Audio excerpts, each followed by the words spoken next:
5, 6, walking forward.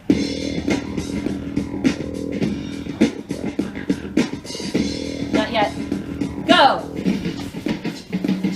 Tonight is awesome. Do you know why, Sean? Why? What happened? Dolphins win? I mean, in spirit, yes. Well, we'll see in 2 weeks how the Dolphins do. Something premiered tonight. My belly being bloated from eating so much pasta and bread in the last few days. That, but also Goldbergs season 8 premieres tonight. Oh shit! We were supposed to have a party or something. Yeah, well, we'll do it next year. I don't know. We're so organized, you and me. I don't know. Well, we're doing something better. We're rewatching the whole show leading up to it. I mean, I don't even have access to like live TV anyway, so I have a digital antenna. Damn, what time was it on? Now. It probably is on like now. It's probably over. Well, I'm trying to stay in sequence, and obviously I didn't last week because Hulu just bumped one up. I must have been like doing the dishes or something when I did the wrong episode, and it must have just gone to the next episode. That's right. So when it premieres, Lane Gretzky, you flew blind the whole podcast. That was so much fun. I think that was one of our best episodes. So this week, I didn't watch the episode. No, I'm kidding. So I went back to watch Lane Gretzky, which I think I'd had on in the background about 3 weeks ago. And I started to watch it, and I'd been getting these headaches. That's why I'm wearing these blue blockers. And so not only was it annoying from a headache standpoint, but I already knew everything that was going to happen because we'd already gone over it the day before. So I watched it about halfway through, and I was like, I've already seen this in my mind. I knew every line before it came out. I knew it was just like, it was train spotting. How'd you like it? I haven't watched the second half. I like the first half, kind of annoyed me. Okay. I'm just saying because I already knew before the line was spoken what they were going to say. Well, I got to go back in my notes, but if I remember correctly, there is a really sick Pops jacket there. So get ready for sick Pops jacket. Was there a sick Pops jacket in this episode? It's been a week or two since I've watched this. I've already seen this episode. Like, yes, there was a sick jacket moment. I've seen this episode like 3 times now. Yeah, so this is season 1, episode 18, For Your Own Good. And Sean, after this, we only have 5 more episodes until the end of the season. We're almost there. And then we start the second season. Crazy, right? You're not too hyped about it. No, I'm just bloated. I'm shocked at my appearance. As everyone else should be. Yeah, so this is season 1, episode 18, For Your Own Good. I read this title and I said, this has Bev written all over it. This is a Bev episode. It was written by Nikki Schwartz-Wright. As Sean's making the funny face, I'm just going to launch into who wrote and who directed it. It was written by Nikki Schwartz-Wright, who's just kind of made the rounds of like ABC and cable television. She's written and produced shows like Speechless and a show called Abby's. Yeah. And then it was directed by Victor Neal, who's directed like a bunch of TV, like Scrubs, Community. Have you ever seen the show Wilfred? Never. Dude, this show's awesome. It was on FX like a couple years ago, and like it was in the rotation with like Louis. I think it was like Louis, Wilfred, and like Man Seeking Woman or something like that. It was like this really sick rotation, like show rotation. I'm writing that down. And it was with Elijah Wood, and like it was like, so if I remember correctly, it was his neighbor was like really hot, and she had this dog, but like he saw the dog as a real person in a dog suit.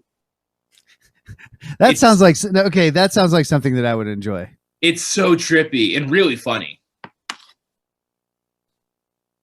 So yeah, this seems like a factory. This is like I read these credits and I'm like, this is factory produced cable comedy, but it's really good factory produced cable comedy because it's the Goldbergs and it's awesome. It gets better. Like in this episode or entirely? Well, just as it goes along, it seems to get better. What's that, factory farm cable television? You mean ABC Family? Oh, what are we talking about now? The Goldbergs are on Channel 9, right? ABC. Are we just saying words? You mean like macaroni and cheese? Serendipity. It just happened. Highlighter? Is that what we're doing? I'm just naming things on my desk at this point. Perfect. Sounds like a lot of people that I know that come to my open mics. Hi-yo! Not me. Not you. We have the same hairdo. Does your hair grow back? I only get it on the sides. Oh, ew. And like some up here. Yeah, you look more like a football fan. I look more like I might work at like a Bass Pro Shop. I feel like you look more like a street bongo player. Oh, I love that because I actually do play tumbadora, which is a conga. Are we just saying words again? No, I actually was taking lessons before I play djembe too. I haven't played djembe in a long time. Okay. Djembe is not an instrument. That's a style of music, right? No, djembe, conga is a style of music, not an instrument. Djembe is an actual instrument. Oh, see, we learn on this podcast. Isn't it great, kids? It's like going to school. It's like going to YouTube University. 80s reference, the more you know. Oh, yeah. Speaking of 80, so the show is a bunch of 80s-ing. I gotta say, in this episode, you're gonna be very disappointed. There's a lot more 90s-ing in this episode. It's really disappointing. I'm gonna point those things out. Okay. So let's get into it, shall we? Let's get into it. You're frozen. You were frozen there for a second, but now you're not. It's been happening to my computer today. It's not you. Yeah, it's you were also frozen. So just let it go. Hi-oh. Oh, I got something in between my teeth. Can you see that? I'm going to leave it. Yes, I can. We're going to lose a lot of viewers because they're so disgusted at Sean's teeth thing. Obesity? No, your teeth thing. Nobody cares how fat you are. The opening narration. Dads are creatures of habit. At least Murray was, and he hated change. Okay. I'm going to stop right away. The manual alarm clock was going off. I was thinking about going back to that because I feel like I had less pressure. Like for some reason, I feel like having a phone next to your bed. I don't keep the phone in my room anymore, but I have like a little Google Mini that has an alarm on it. But it seemed like things were like that shit got you up. Like, I had a digital alarm, but it was the one where I tuned it where instead of an alarm, the radio would come on. Uh-huh. And I had it tuned to like the local rock station. So like I would wake up to like Green Day. Oh, I thought you were gonna be like classic rock, like Boston or something. No. It was like, I mean, I guess classic rock and some like Nirvana, how Nirvana's like classic rock now. Yeah, Green Day's classic rock now. I was just telling someone yesterday, I'm like, Blink-182 is classic rock now. That is crazy. Oh yeah, like Blink-182 is on classic rock stations. Green Day's Dookie came out, what, like 32 years ago? Oh my God, did it? Or was it like 30? It was like, no, was it 91? No, I don't think it's 30 years old. It's 94, if I'm not mistaken. No. Was yeah, it? I think so. No. Yes, it is because I have all my songs organized by year. Dookie is 94. Huh. So 26. I'm not that old. I'm not. There's no way Dookie is older than me. It's a great album too. And actually thinking about it, the song I remember waking up to at least once was Longview, which I think is like one of my favorite groups. Yeah. So we see that like Murray does things like he's wearing the same shoes all the time. He comes home at 5:15, takes his pants off at the door and parks his butt in his chair. Plus, he's using an electric shaver. Do you use an electric shaver? I use Gillette Pro Glide. Gliding your way through the day. Was like the electric shaver like the big technological advancement of the 80s? I remember when I got my first one, I thought it was a big deal because my great grandfather used one. Brett Singer recently had his electric shaver die, so he used a regular razor and just tore his face up. Well, now he's got this like goatee. Why? I don't know. It's what he went with. I mean, I've got kind of the 90s grunge goat, but I think everyone from Kansas City, Missouri who gets my age has that, unfortunately, wherever they live. I lived with my grandma for a while, and I just for shits and giggles, I used my grandpa's single blade. Oh no. And the first time I used it, I was going way too hard, and like I dipped my it looked like I'd slit my throat. There was so much blood running down my face and like my neck, and like when I splashed cold water on it, like the whole sink turned red.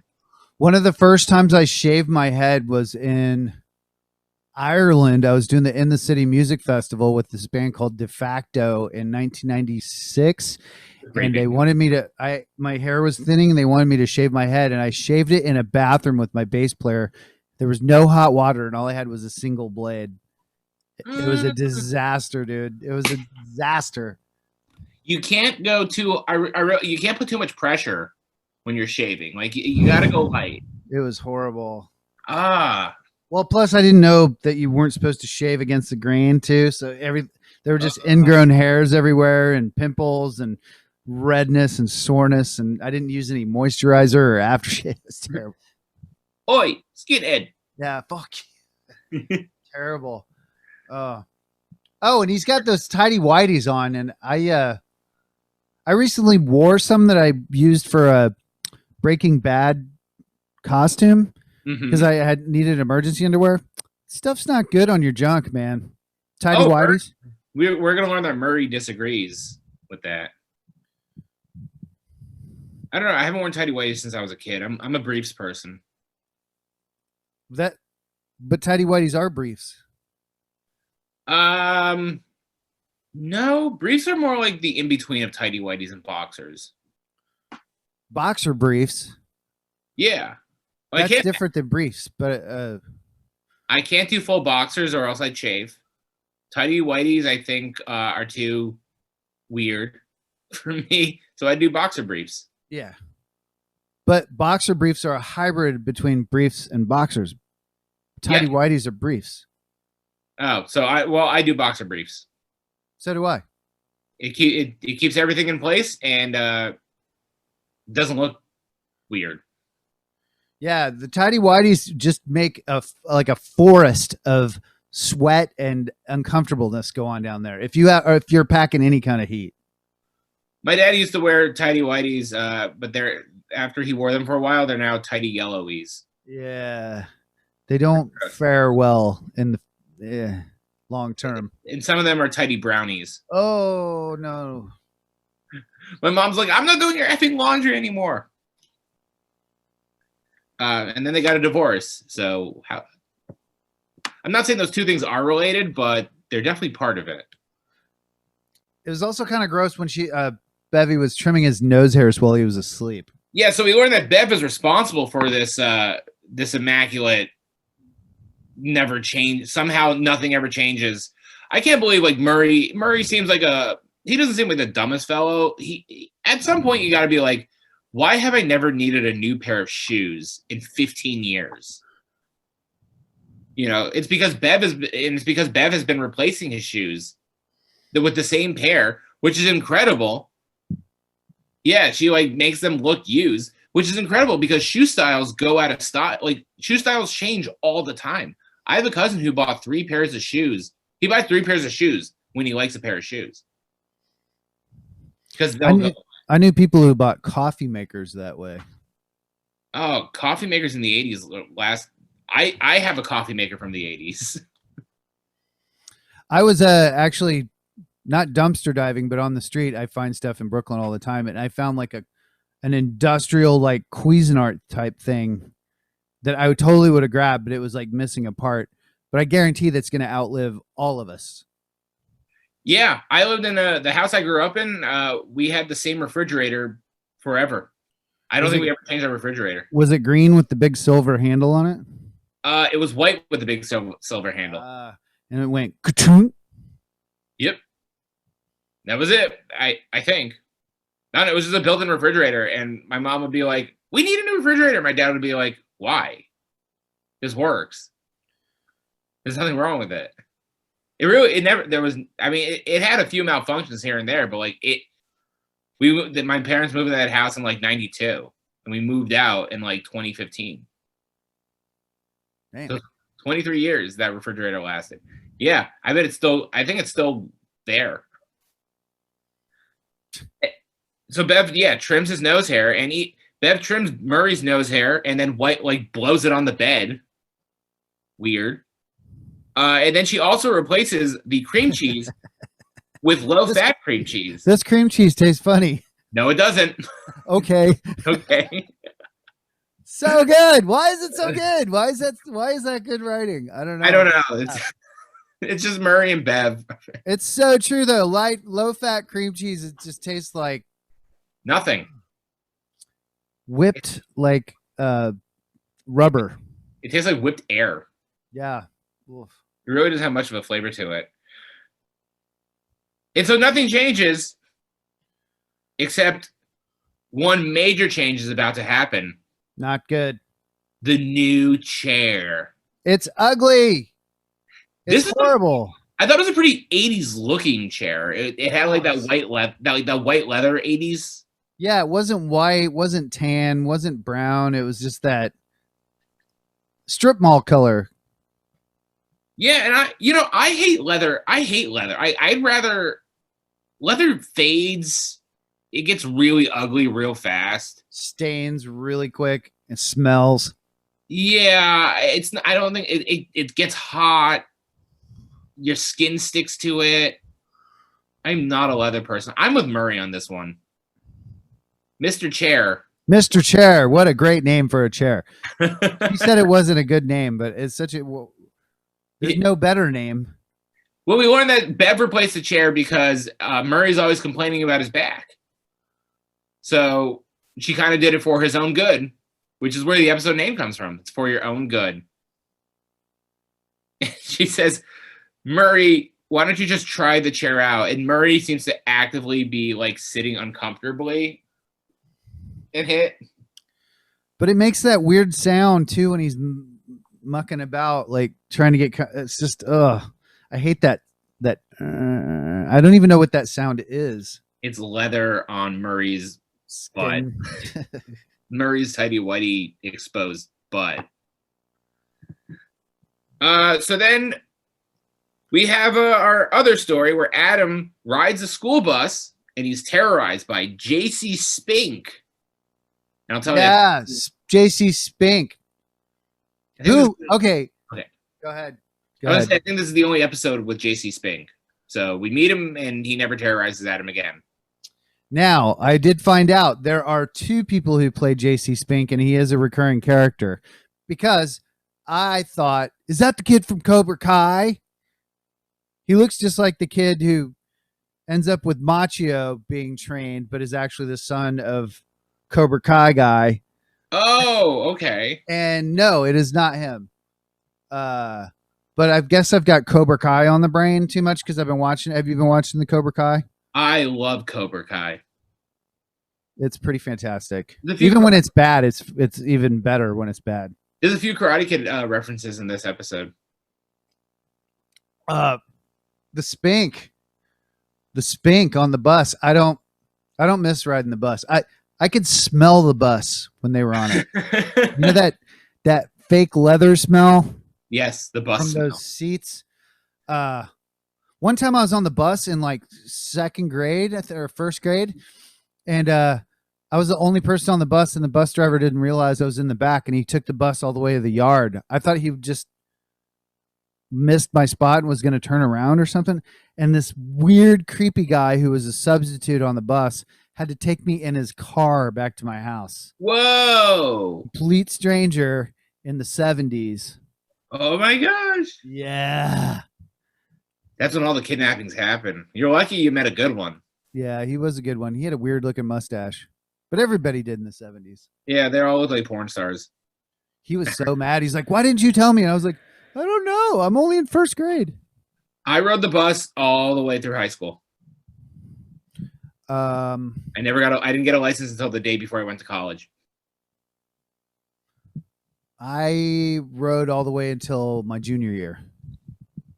There was this one time where one of the like other kids in my neighborhood who was kind of like cooler in high school than I was like, Ruben, we were both in the same grade. He's like, Ruben, this is the day we get on the bus and we take the back seat. I think we were both seniors. We're taking the back. And I was like, I'm with you, man. And we get on and the front seat's open. I immediately took the front. I was like, I don't want to walk all the way back there. And he's like, what the hell, Ruben? I had friends who were so baller that they would smoke pot in the back seat. Yeah, we couldn't get away with that. This is the day, like if you open the back door, the alarm goes off, and like nobody wanted to put up with that. And there was cameras on the bus. There were times where somebody snuck alcohol into the bus, but never pot. Oh yeah, we would sneak booze in for sure. But also, yeah, like we didn't have cameras. There were no cameras. He just had the mirror, and I still can't believe there's no seatbelts. It's like, yeah, there's still not. Some buses have seatbelts, but I didn't ride with seatbelts. Did you ever do that thing where you knew your bus driver like hit the brakes really hard and you would like jump up in the air when he slammed on the brakes and you'd kind of go a little further? I think that sounds like something we would do in elementary school. You'd like kind of hop and then try not to hit your head on the ceiling, but then you'd kind of fly for a second. Yeah, that sounds like something. What else do we do in elementary school? You ever poke like to see how far your pencil could go in? Oh yeah. They were so deep, like your pencil could go in all the way. With a piece of gum on it. Oh, J.C. Spink was played by Cooper Roth and Zane Emery. Why did they need two people? Maybe one of them died. That maybe. 3 Men and a Baby type thing where the spirit haunts. But wait, wasn't there like a husband-wife duo earlier in the Goldbergs this season that didn't you tell me they replaced the wife or something or the husband? Oh, the Kremps. Yeah, I think the husband gets replaced. Or we never see him again. Maybe they just couldn't afford the people, or they didn't want to pay them their per diem, or. Well, it's weird running out of money halfway through shooting. And then you have to get someone who's exactly a lookalike. You know what? Come to think about it, I think there was like a moment towards the end of the episode where I'm like, that is not the same actor. I mean, he was a little different. It was like a little different. Weird. Anyway, this is also the days where the bus drivers could listen to music, like Otto from The Simpsons. This bus driver had the headphones on. He's like, hey, shut up and take your seats. And he's got the headphones on. Number one, what is he listening to? And number two, isn't that illegal?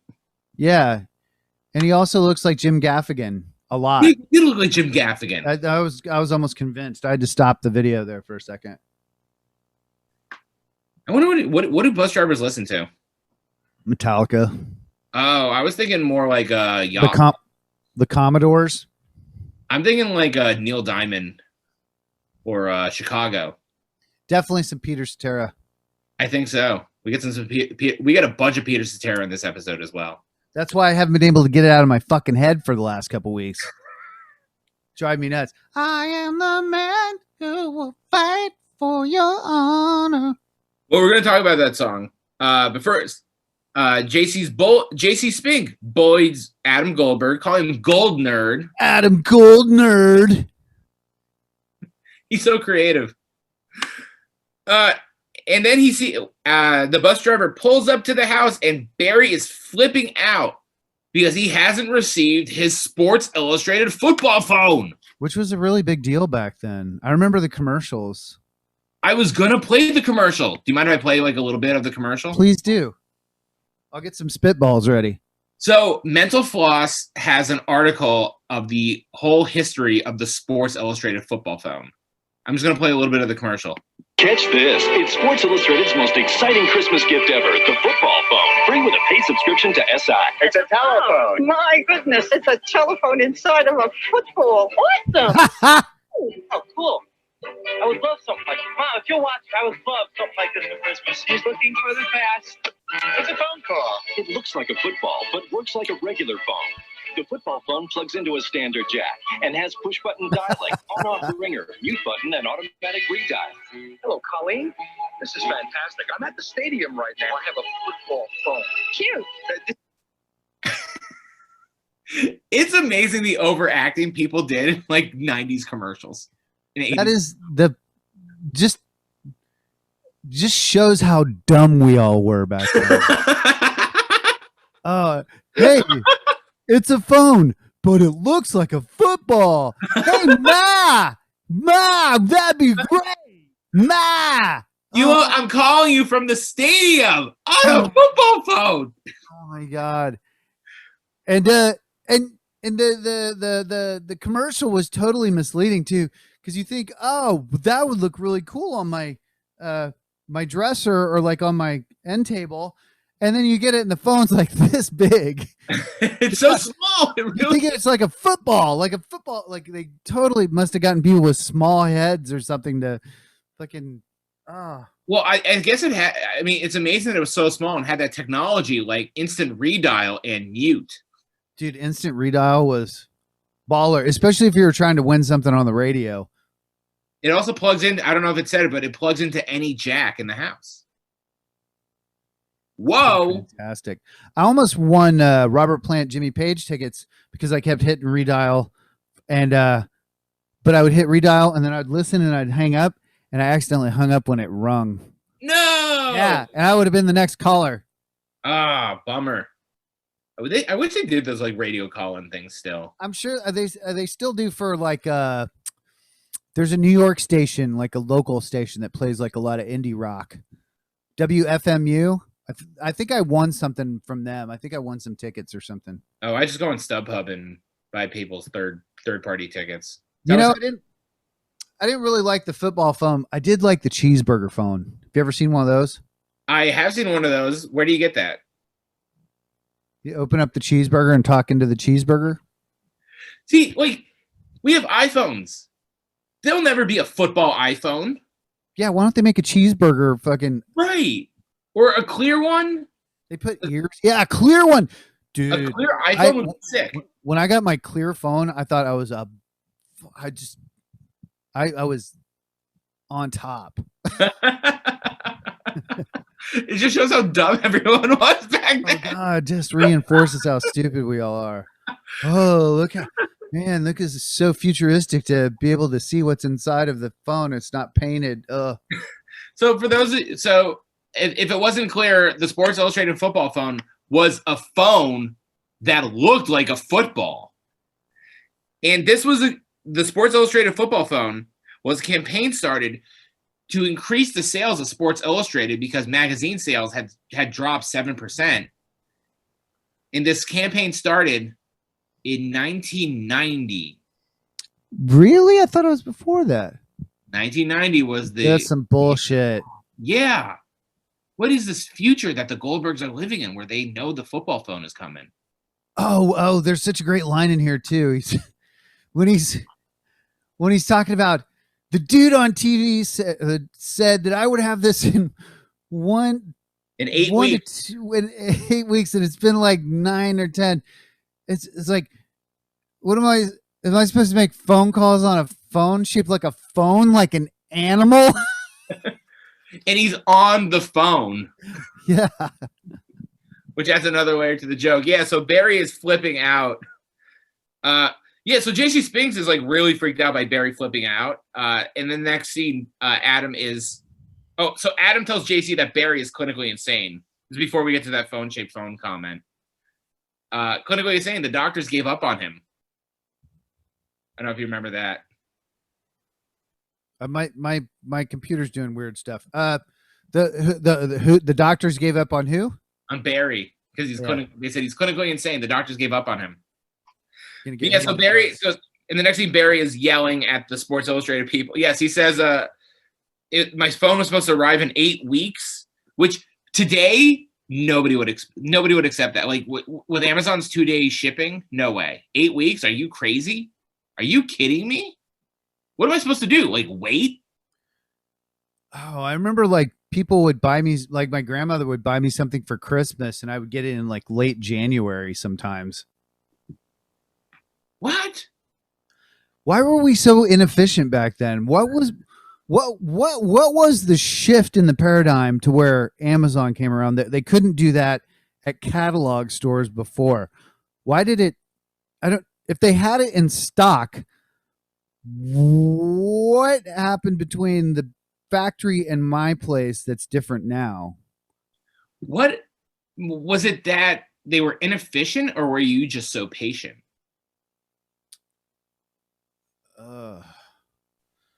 You guys are all just so that you could wait. Existential question. I don't think I can answer. And then he hangs up, and then Barry hangs up on the person by saying, "Good day, sir."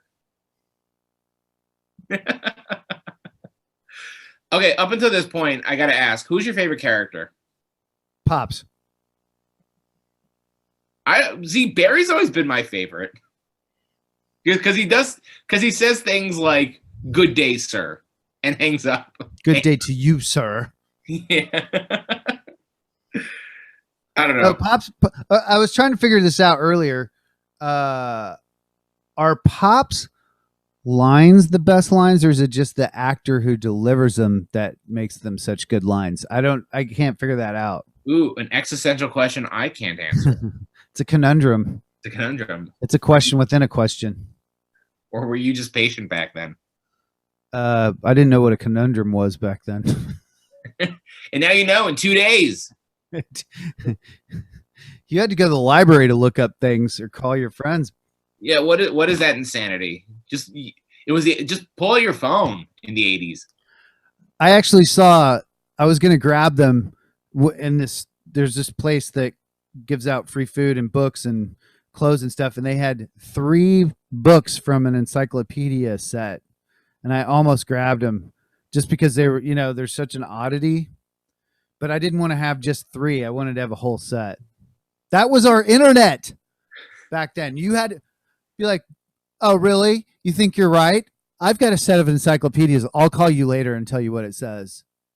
Has this show made you nostalgic for the 80s? Like, have you been? I feel like you've been going back a lot to super nostalgic for my punk rock days and my metal days and my when I was hair days and running around doing lots of drugs and chasing girls. Definitely.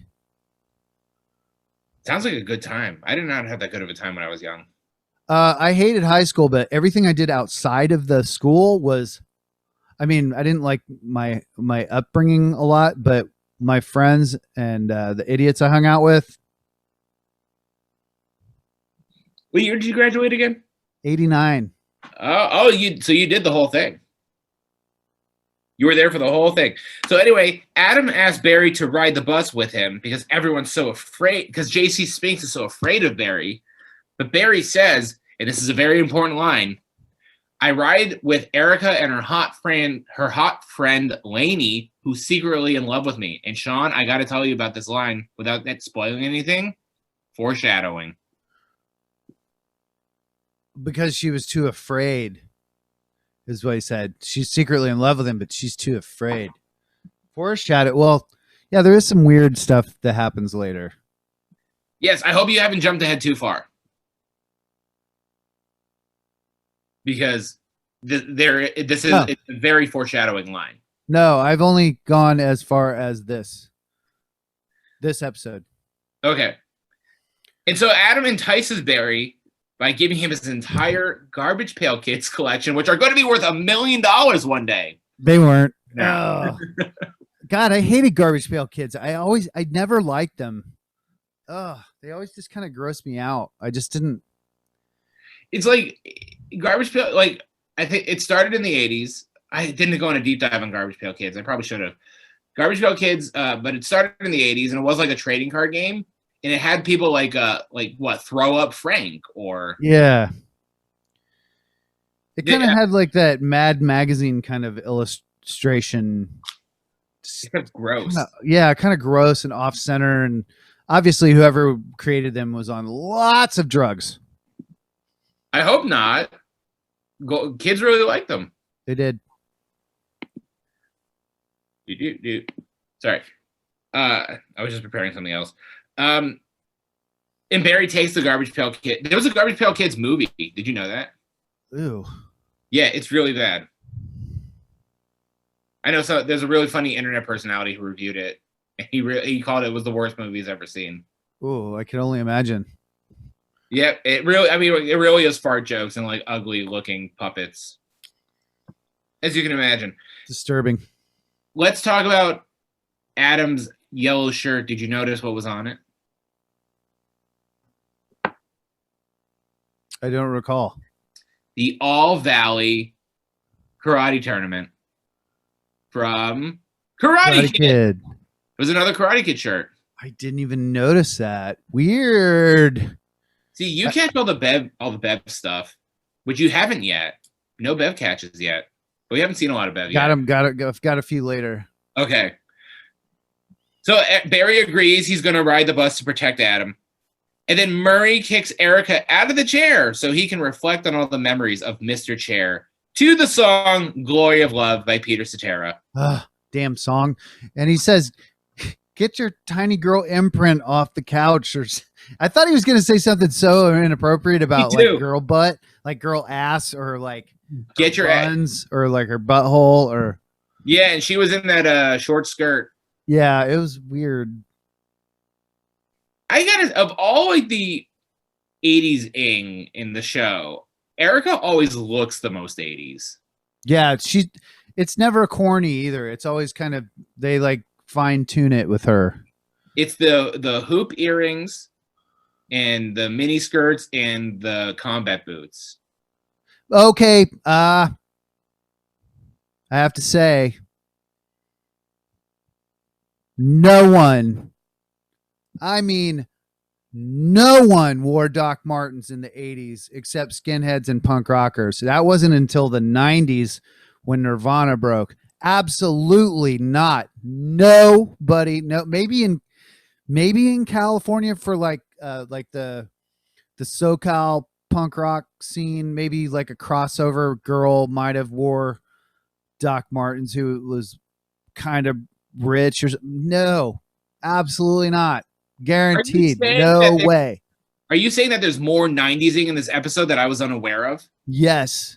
Because I used to know guys who would beat up other people who had Doc Martens and take them from them.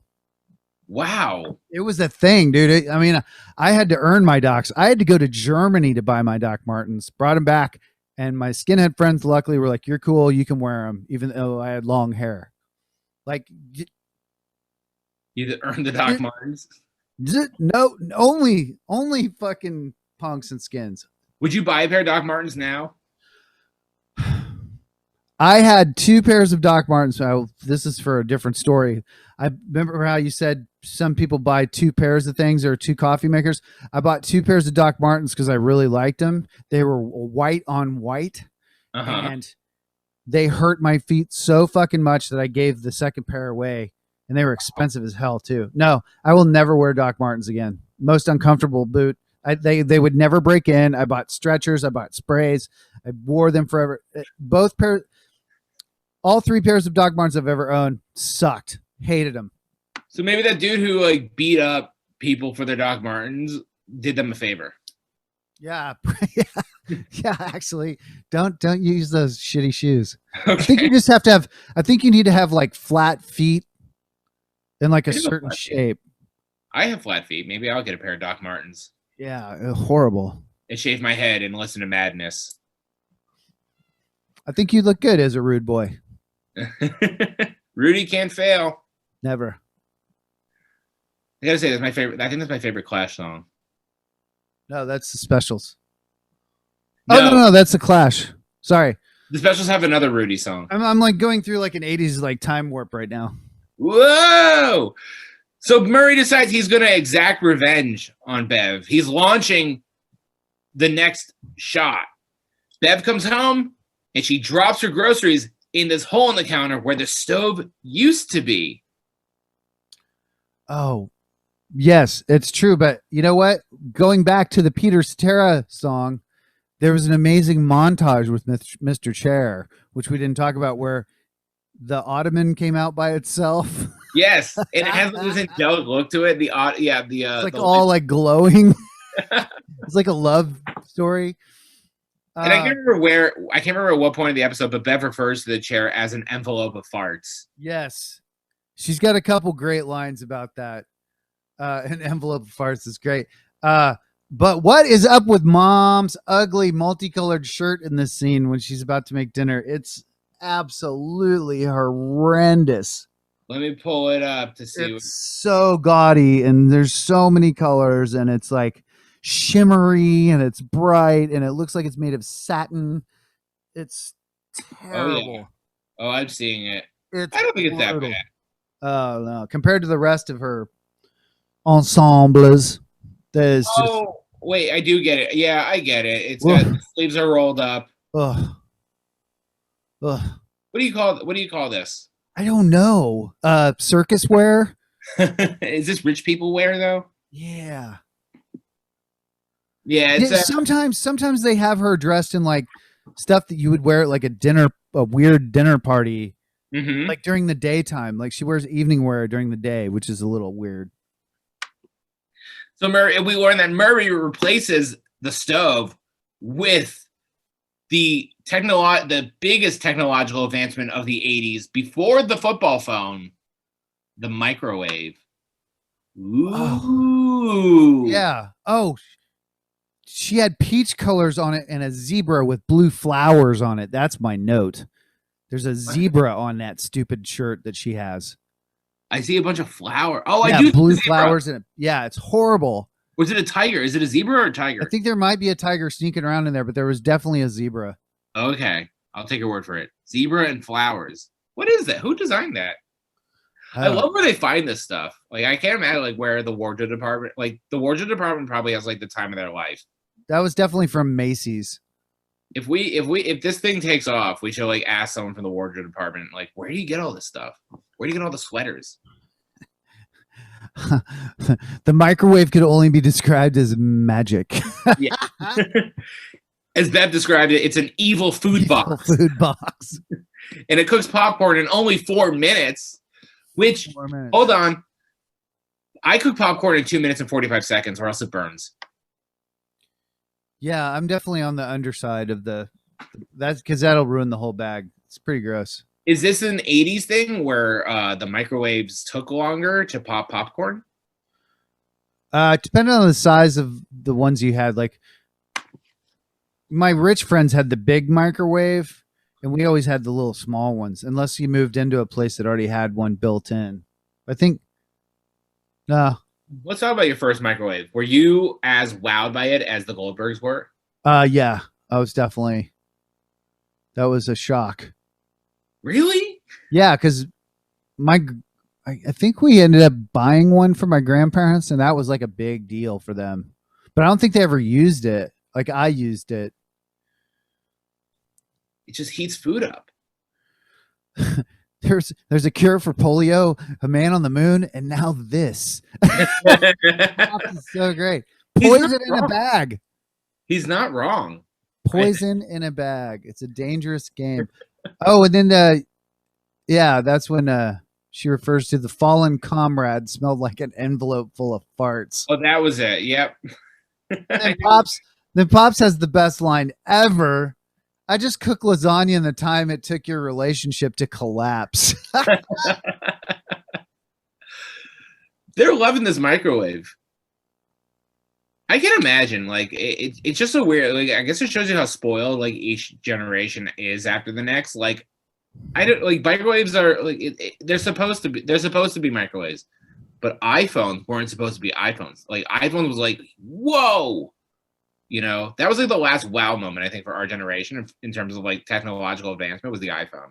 I mean, mine's a Nexus 5X, and I'm still constantly wowed by it. Like, constantly. I'm like, Why is it my phone is easier to use than my computer sometimes? Yeah. I don't, that makes no sense to me. My computer is 10 times faster, but there's things I can do quicker on my phone. It's bizarre. Well, I'm sure you've definitely heard the I guess it's a cliche at this point. This iPhone has more technology in it than it took us to get to the moon in '69. I think my Casio digital watch in 8th grade had the more technology than the spaceship that went down. And you couldn't get the spaceship to say boob. No, and you couldn't look up boobies on your watch. I mean, Right. you could write it out. It's like it's the Casio watch is the perfect middle between the spaceship and the iPhone. Wonder why that was so entertaining. The Casio watch? Because you were a kid. Yeah. You could spell boob. I saw another watched some horror show on Amazon last night, and the girl had a Casio watch, and it's such an iconic thing. Like, it's just screams 80s. I mean, it's a calculator on your wrist. How can you go wrong? Yeah. So Murray or Bev declares war is how this scene ends. And then the next scene, Adam's plan comes together. Barry gets on the bus and immediately turns out to be the bully. I didn't write much about this scene. No, but it's important for the story because yeah, we could just move along to Bev replaces tidy whiteys. Oh wait. Oh, he had a sick trapper keeper. Oh, that Adam had this red, blue, and yellow trapper keeper that I think I'm gonna start buying trapper keepers and putting all my comedy stuff in it. It makes so much sense. More than your phone? Well, I'm constantly like Xing stuff out and like drawing stuff and moving stuff around. Like, yeah, it's so much quicker. Like I would have to get like a stylus or something and like some kind of app or something for my the way that my brain works. But yeah, I always print stuff out, write stuff out. I put stuff on the computer too, but sick. Oh, and then his buddy, he told him, no, he's cool. We were in Pippin together. Oh my God. And he's like, I am quite the song and dance man. Not helping Tyler. Horrible. I don't know that actor's name, but he was on Speechless. And he's really funny. And I like to think that this is the role that got him that. I think this is like the show that got him that role. Yeah. And then they ate Lunchables, which I can taste that synthetic. The spreader? Yeah, the spreader. You're supposed to use the spreader. Right. But it always had that weird fake flavor and all of the cheese and just. It's not cheese. It's it's not real cheese. Just FYI. Pasteurized processed cheese food product. I think it's just hydrogenated oil. Whipped. Yeah. That's what it is. It's whipped oil. Yeah. With annatto. That's what American cheese is, That's what my skin looks like right now with this background and my orange glasses. No, you look better than hydrogenated American cheese. Oh, it's because of the orange blue blockers. Anyway, so Bev replaces Murray's tidy whities with boxers. We've already talked about the tidy whities boxers debacle. White tight to keep the fellas in place. And they have this big argument about it in front of Erica, who ate microwaved eggs, which is not the way to do it. And she's not hungry about hearing her dad's balls being in place either. Yes. That was great. That look on her face was priceless. I'm not hungry. I don't. Haley Arancia, I think, gets the short. I never wear. I think Haley Arancia, like in this first season, like Haley Arancia doesn't have a lot to do, but like whatever she has to do, she makes the most of it. And he never wears shorts under his pants. That's madness. Having kids is my worst nightmare. Literally my worst. You'll understand when you have horrible kids. She gets this great look to him like, what is your problem? Oh, yeah. That's why I can never have kids, because I know that Oh, Even if they were great, they would still be horrible at some point, like me. I want kids to be able to say one day, don't ever, like, you'll understand when you have terrible kids. What's up with mom looking so hot with this bath towel on her head?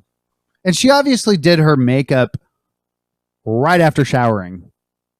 Yeah, the thing I thought weird about these back-to-back scenes is that Bev has a shower towel on the head, and then Murray goes upstairs and we learn what his solution is to the whole boxer problem.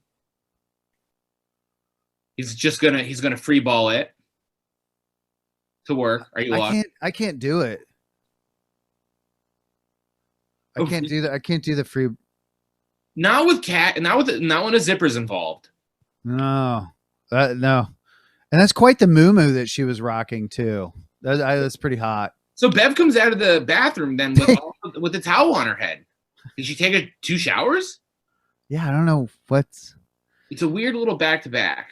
But then she tells him when he says he's going to free ball it that they won't see it, they'll sense it. That's so gross. That's so gross. How would somebody telepath that somebody's balls are just hanging out without fucking? Oh, but you know what? I remember I think seeing like a junior high or high school teacher that was obviously free balling it one day. It was like, I think I did once, and it just I never did. I was like, this is not a good idea, because you never know. And when I was in 4th grade, we were all into pantsing each other.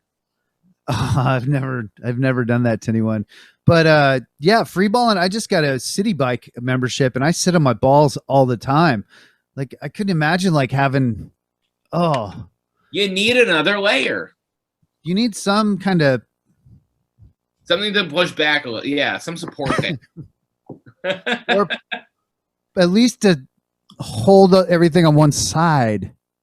Well, we'll learn a little later that somebody else in the Goldberg house has been going al fresco for a long time. I had to look up al fresco because it just reminds me of Romanesco, which is a vegetable, and then al dente, and then what's the other white pasta sauce? Alfredo. It's like he's going Alfredo. He's going pasta sauce, but al fresco means open air. Yep. I thought it just meant fresh. Okay. I would deal with that. So then Murray fires the next shot in the war. He gets rid of Bev's hairspray because it causes holes in the ozone. She's doing it for her own good.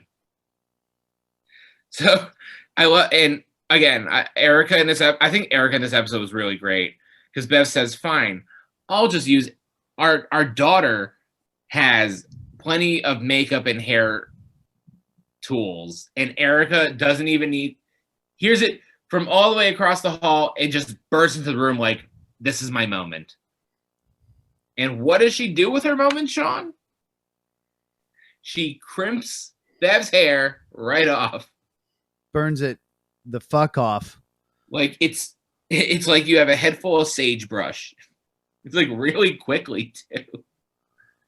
Oh, and Erica was really rocking a nice sweater and accent neon hoop earrings, like we were going back to with the hoop earrings. That was working. The sweater wasn't cashmere. And then she gave her mom a Debbie Gibson. That's what it was. Debbie Gibson. Is that what that hairdo's called? That weird bang thing, and then with the high riding bandana. Is it Debbie Gibson? I mean, that's what I would call it. Debbie Gibson looked like that. What do you think of Debbie Gibson's music? Should I get into her? I know it was like the rivalry was Tiffany and Debbie Gibson. Debbie Gibson won. I don't know. I know one song by Tiffany. I know 0 songs by Debbie Gibson. Oh, going back, the other term that they used was the 3 amigos are dining al fresco. 3 Amigos was a huge movie back then. I love the 3 Amigos. I've never heard of the cock and balls called 3 Amigos before. No, but it just shows you how good the writing is here. Fantastic.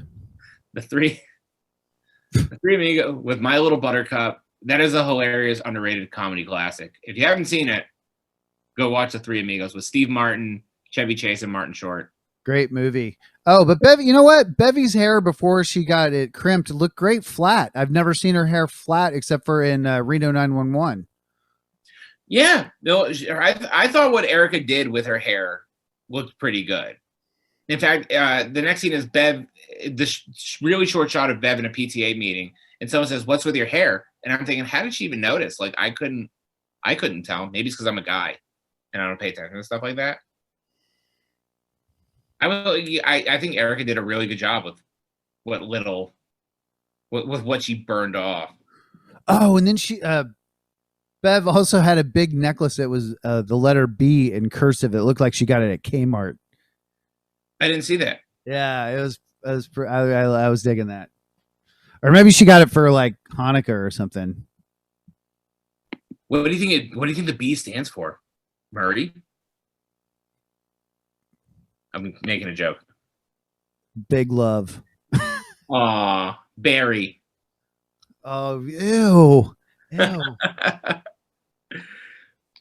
So back on the bus, Barry is not referred to as Barry anymore, but as Bus Lord. Bus Lord with cheese doodles. That's how I would do it. If I could go back to bus, I would make everyone call me Bus Lord. And also in this scene, so Barry is tormenting the bus, and he even is tormenting Adam and touches his hypercolor shirt. Did you have a hypercolor shirt, Sean? I did not, because they were very expensive, and the novelty wore off the first time I touched one. Mm-hmm. Took my hand off. I was like, all right. They were like $30 a shirt for like a t-shirt, I think, back then. Did it work? Yeah. I read that apparently the shirt would be permanently damaged. Like, it wouldn't do the hypercolor thing anymore. Like, if it was just washed or ironed or tumble dried, like you couldn't wash it. That makes sense. Because it lasted for like a weekend. I think I knew like one person that maybe, yeah.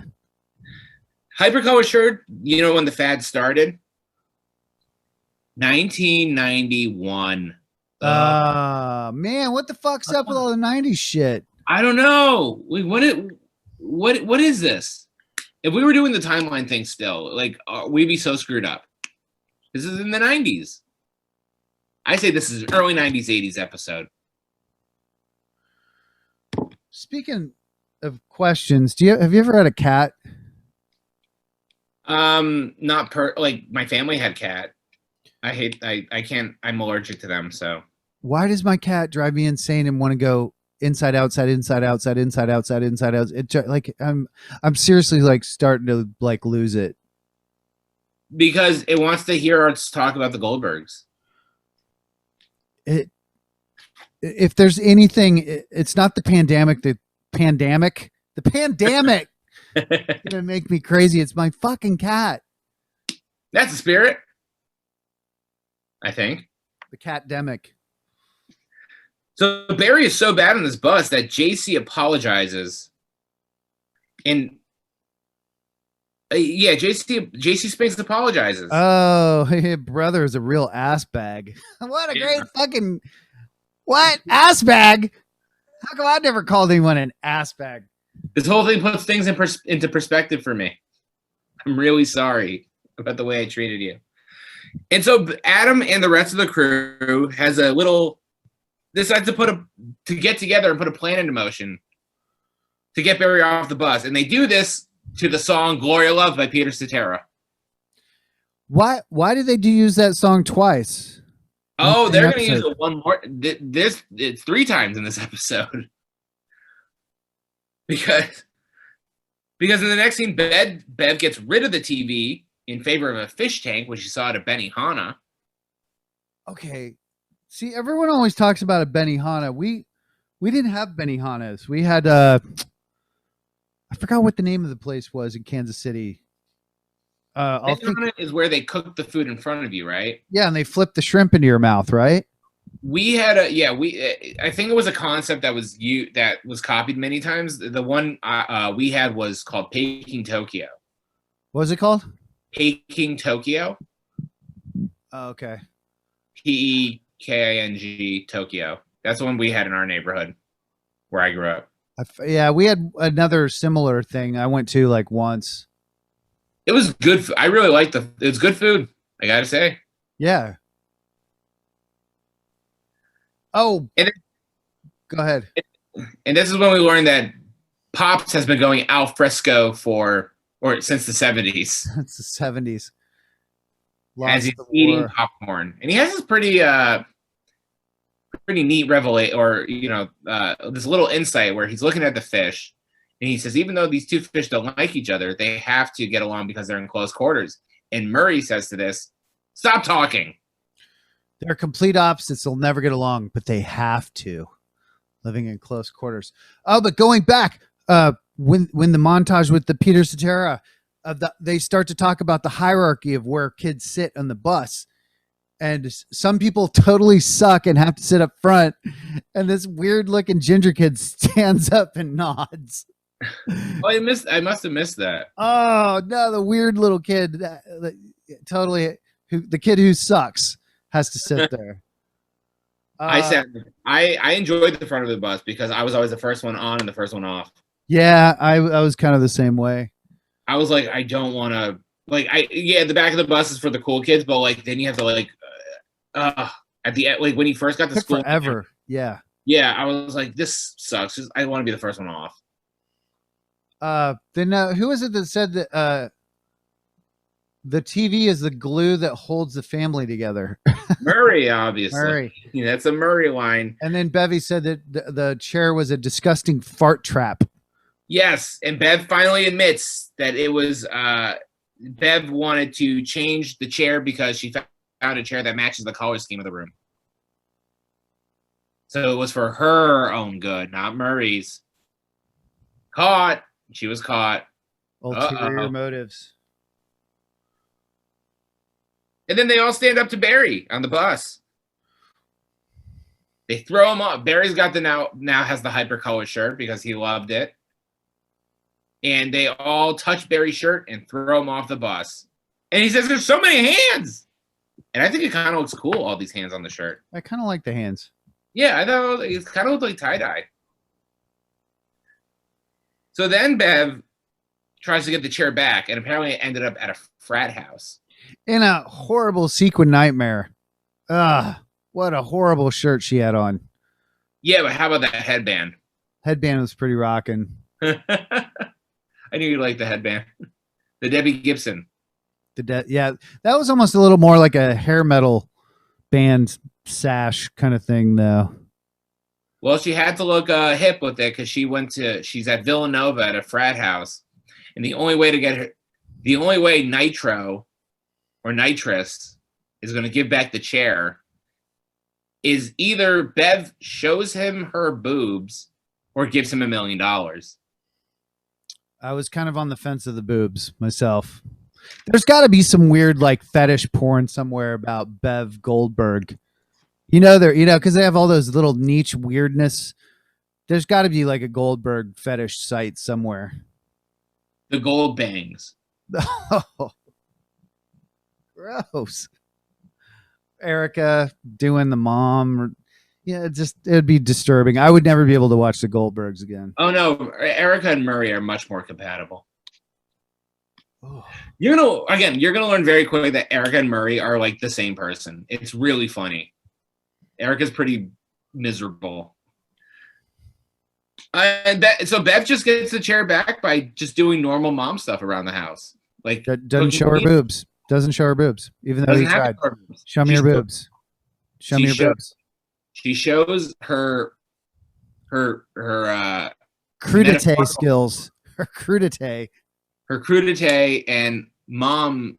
I'm trying to like work my way into like metaphorical boobs, but just by doing mom stuff. Suckling off the teat of cleanliness. So, I don't know. She shows her mom skills she says, what you need is someone to do your laundry and a home-cooked meal. We just don't know how. I knew guys like that. I would go to their they weren't in a frat, but I would go, it was just horrible living conditions. Yes, I mean, I know how to do all that stuff, but sometimes I'm like, sometimes I just don't feel like it. You know, I know how to vacuum and clean my room, but I'm like, you know what? I'd rather do a podcast with Sean. Exactly. Something productive. Yeah. With a future in it. Or unproductive, like watch the Goldbergs and not do a podcast with Sean. And Bev gets a chair in this badass slow-mo shot. Did you catch that? She walks out of the house in slow motion, like, boom. This is the second badass Bev slow-mo shot. The first one was at the dance, and that other episode you hated. Oh, yeah. When she comes into safety dance. I just don't like that song. Well, it doesn't matter. There's just some songs that they overplayed so much in the 80s that it just drove you insane. Safety Dance was one of them. You mean like how Barry's going to get his football phone now, and he just will enjoy the respect, and then Peter Cetera's "Glory of Love," which is our song, comes on again. So let's now finally talk about Peter Cetera's "Glory of Love." Released in 1986 off the album Solitude Solitaire.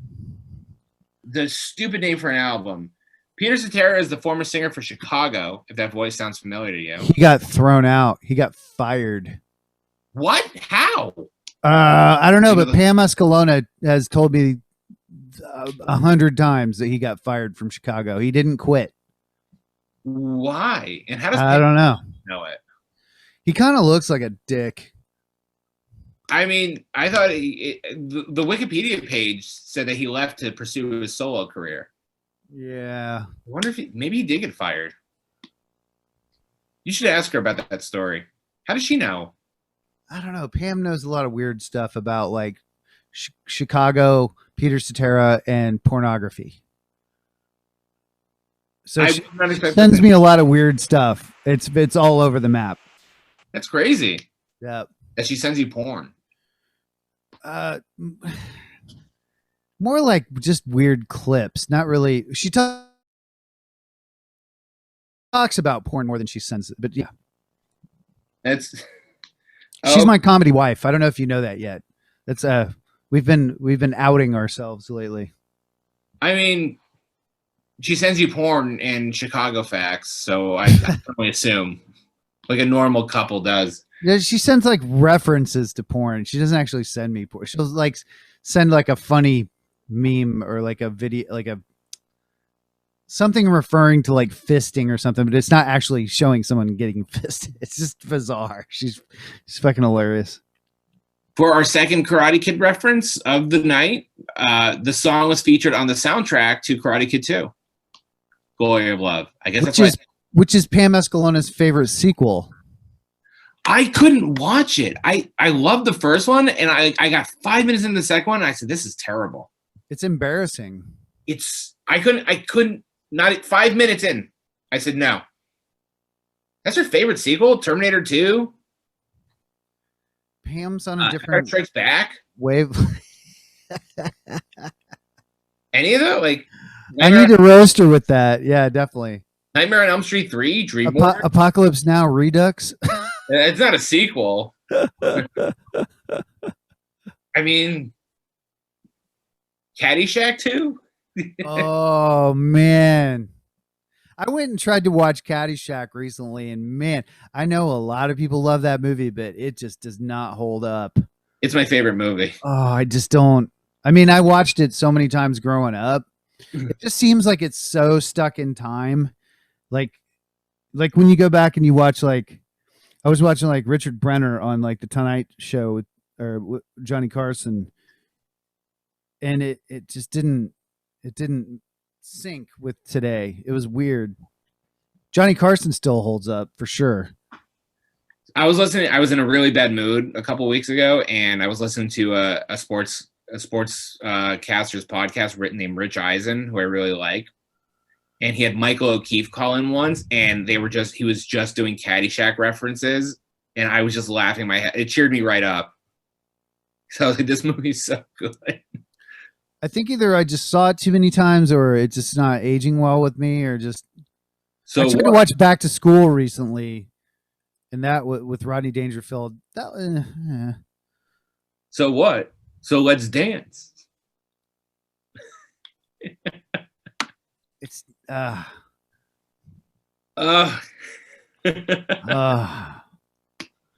2 or 4. I should have yelled 2.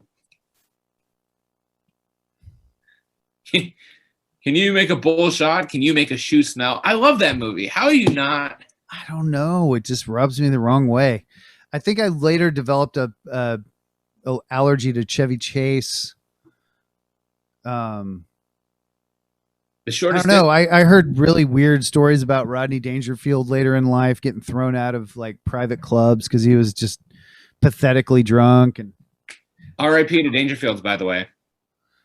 I heard they're moving. R.I.P. But they all say, "Oh, we're just moving to a place in the sky." Yeah, everyone I heard that ever played there was like, it was a shithole. I've never played. I've always wanted to play there. Every place in New York that's been around for 20 years is a shithole. I used to play CBGBs all the time. That place was gross. I had a friend who produced a show at the comic strip, and I went there for one. He did an open mic too there, and you can just smell, like, it just smelled like cigarettes. It was like the red and white checkered tablecloths. It was like, whoa, this place is right out of the 70s. Did they have like the red like candle holders too, like the glass? Probably. With like the red water cups. Yeah, I think so. I mean, when I saw the Seinfeld special that he did there, it was just like, you guys could have spent like $50 and changed the tablecloths. But man, it's so cool because like you're there and you just kind of feel like everyone else who was there. I don't know. It was kind of like you still smell their sweat and their anxiety from 1984. It's kind of cool though. Yeah, I thought it was pretty cool. So and then Murray gets the chair back. It smells like beer. No, it doesn't. No, it doesn't. Okay. And the episode is dedicated to the real Mr. Chair. And we get a nice shot of the real Murray, R.I.P., sitting in Mr. Chair. And then I do like the original Mr. Chair better. It looked super comfy. Oh, no, it was leather, wasn't it? Yeah, it was super leather. No, we are not leather people in this Zoom room. I have a leather couch. We are not leather people. Everything is whatever the other material is. Vegan leather. Yeah. Gross. So, and then our post-credit scene. Barry tries to impress Lainey with his hypercolor shirt, and Lainey kind of likes it. Lainey's digging the hypercolor shirt, and Barry basically ruins the hypercolor shirt with his sweat. And Erica's like, "Stop messing with him, Lainey." Do you see her pink lace under black overalls outfit? Erica? Lainey. Yeah, I briefly. I was too busy looking at her eyes trying to figure out if she's being serious or not.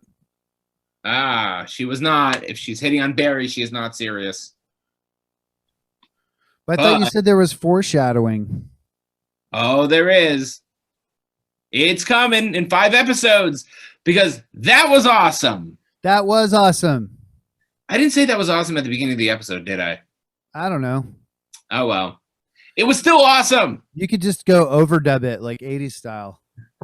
It'll be like talking about the dolphins, but it'll be like, that was awesome. Dolphins. Awesome. Godzilla. And so we'll be back next week with season 1, episode 19, Presidential Fitness Test. Oh, it's season 1, episode 19. Okay. Yeah. I think I started to watch the Presidential Fitness Test one night. Are you having trouble counting? Oh, I can't keep track of shit.